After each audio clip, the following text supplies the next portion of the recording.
వినండి వినండి. మొత్తం 108 స్తంభాలు, ప్రతి స్తంభానికి 1000 శివలింగాలు, అలా మొత్తం 1,20,000 లింగాలు. మీరు 108 సార్లు ప్రదక్షిణాలు చేస్తే 1,00,00,000 లింగాల ప్రదక్షిణ అవుతుంది. ప్రతి స్తంభానికి ఒక నామం రాసి ఉంటుంది.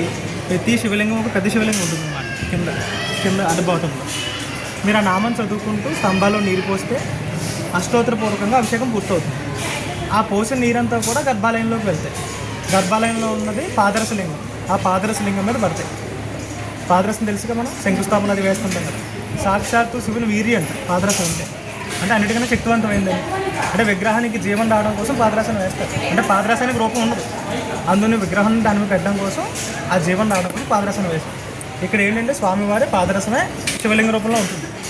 కాబట్టి పైన మీరు ఇప్పుడు వెళ్ళేటప్పుడు చూస్తే బంగారంలో కనిపిస్తారు ఆయన. ఆ బంగారం అంతా కూడా వచ్చిన పొర.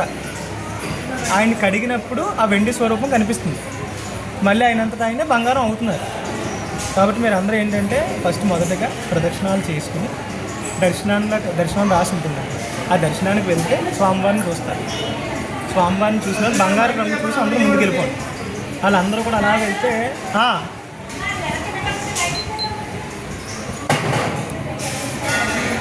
ముందు చెప్పాను.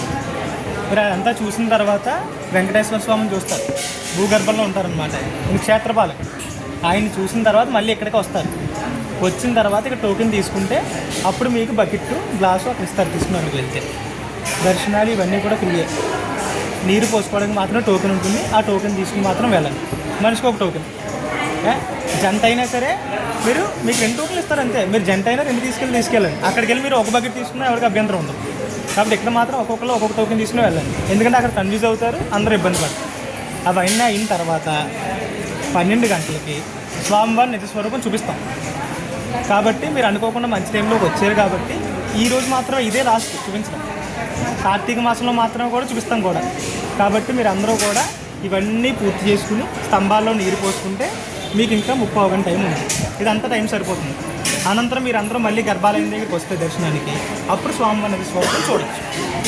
తర్వాత భోజనాలు చేసి హ్యాపీగా వెళ్ళాలి. భోజనాలు అన్నీ కూడా ఫ్రీయే, హ్యాపీగా చేయవచ్చు. మీరందరూ ఏం చేస్తారంటే ఇక్కడ ఉంది కదా దర్శనానికి అని ఉంటుంది. ఇక్కడే ఇలా లోపలికి వెళ్తే ఇలా తిరుగుతారు మొత్తం అంతా.